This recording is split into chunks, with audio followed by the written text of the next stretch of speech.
see these knots here. In the ancient world, these knots would be individual to everyone who wore a particular garment. They were, the knots in a sense were a signature. And if you think about it, if you are signing your name on a piece of clay that is not quite dried yet, you wouldn't necessarily write your name. Many people, the way they would identify themselves is by the particular knot on their cord. So what we do is, we're actually dealing with two different levels of technology. We have the technology of the clay, which we're reminding ourselves, in a sense, with the knot, and we're touching the parchment, which we also don't use so often anymore when we read from books. So in a sense, what you're doing is you are signing your name symbolically in the Torah. You are taking, in a sense, ownership of what the Torah has to say and saying, this is part of who I am, this is the people of which I am a part. And you are touching the spot where they're going to start, you kiss it, you hold the Torah with both hands. Some people actually lift the Torah for the beginning of the bracha. It's another way of, in a sense, taking ownership of what is in here. You're not taking ownership of the Torah. The Torah is a very expensive thing, and it belongs to the synagogue. But you are taking ownership in a sense of what the Torah says. As you hold it, you will sing the blessing. And the first word that you are going to sing is Baruch. Now, Hebrew has 4 tenses. If I asked you what the tenses were, you'd probably say past, present, and future. Hebrew has all those 3. It also has a tense called command. And one of the nicest things about having an Aliyah is you get to command people. You get to tell people what to do. One of the best parts of being a bar bat mitzvah is being able to tell people what to do for the first time from the bima. The entire congregation, you get to command them. It's a great power surge for somebody who's 13 years old. So the first word, when you look at the first 2 letters, if you haven't done an Aliyah recently, you might just say Baruch, because what we often do when we read quickly is we look at the first 2 letters and we guess what the rest of the word is. And most Jewish people know the word Baruch. We say it all the time. But the first word for commanding people is not Baruch. The first word for commanding people is Baruch, which means y'all bless. Y'all bless. Good thing about being in Kentucky, not just in AJ, but being in Kentucky, is we have the word y'all. You don't have that in most English dialects, but in ours you do. In Hebrew you have it too. Baruch.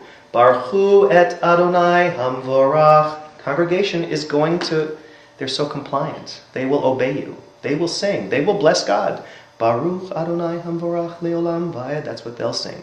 Then you are the only person who hasn't sung it yet, so you have to repeat it. Otherwise, you're commanding them to bless God, but you, the one with the great honor of having the Aliyah, haven't blessed God yet, so it's your turn to bless God. Baruch Adonai hamvorach leolam va'ed. And then you continue. Baruch ata Adonai Eloheinu melech haolam asher bachar banu mikol ha'amim v'natan lanu et torato. Baruch ata Adonai noten haTorah.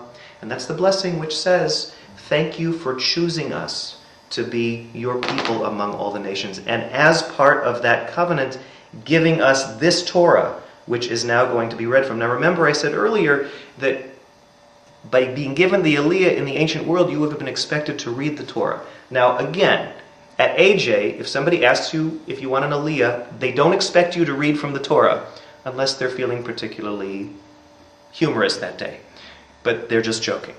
But however, because you have been given the Aliyah, as the person reading the Torah is reading, you are supposed to lip sync with them as if you are reading with them.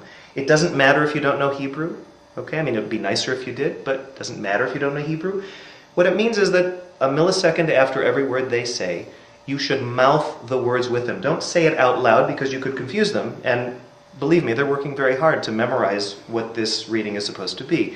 So you're supposed to mouth the words with them, paying attention to what they're saying, following the words in the Torah as they read it. When they finish the reading, again, you're going to sign the Torah the way in the ancient world they would have done it. You're going to sign with the knots on the corner of your Tallit. You're going to sign where they finished, ideally in the column next to where they are pointing. You don't need to actually touch the spot they're pointing. One of the reasons we don't touch with our fingers is not so much because of the holiness of the Torah, not that the Torah is not holy, but not so much but it's because of the way the ink lays on the parchment, if too many people touch the words, the ink will smear, and the Torah has to be sent to a sofer, somebody who corrects these things, and that takes a lot of money and effort. So we want to try to avoid that. Ideally, you're going to touch next to where the column is, even if they're pointing, for instance, right here in the middle. Ideally, you're going to touch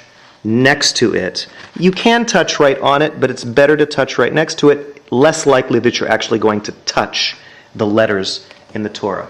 And then you do the blessings after.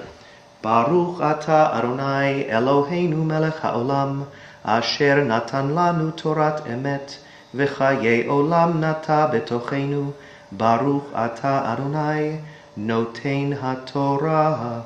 And again, the final blessing, again, thanks God for giving us this Torah of truth, and by way of giving us the Torah, in a sense, planting within us eternal life, because we have a notion that by studying the Torah, by reading from the Torah publicly on a regular basis, that we are, in a sense, feeding our spiritual life in a lasting way. After you have your Aliyah, not so fast, don't run away. You may feel like, oh my gosh, and it's okay if you want to heave a little breath of relief if it's your first time. That's perfectly okay. People will be happy. In fact, if the rabbi's really on his toes or her toes, they might say, oh my goodness, this is your first Aliyah? Maybe we should say the Shechianu.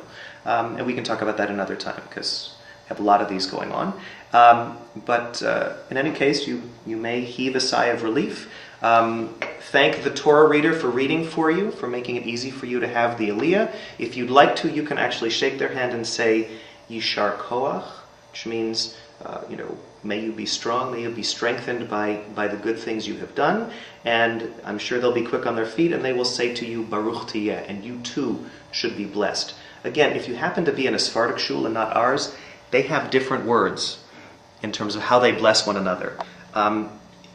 Normally, they'll realize if you say Yishar Koach, they'll say, oh, clearly this is an Ashkenazi Jew.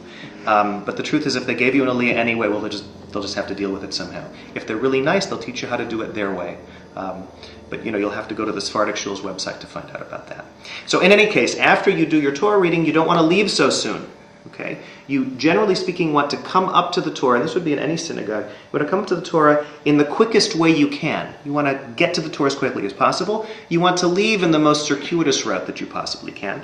But the first thing you do is, after your Aliyah, is you go to the other side. At least at AJ you do. In some synagogues you would stay on the same side. You go to the other side, stand next to the Gabbai on this side, and follow along with the next person who has the Aliyah. When they are finished, then again, there are congratulations all around. Again, you can thank the Torah reader can thank you. In general, on your way back to your seat, many people will offer you their hands because you have been strengthened by this honor, and they will say to you, Yishar Koach, and you will say to them, Baruch Tihiyah. And that's how you have an Aliyah.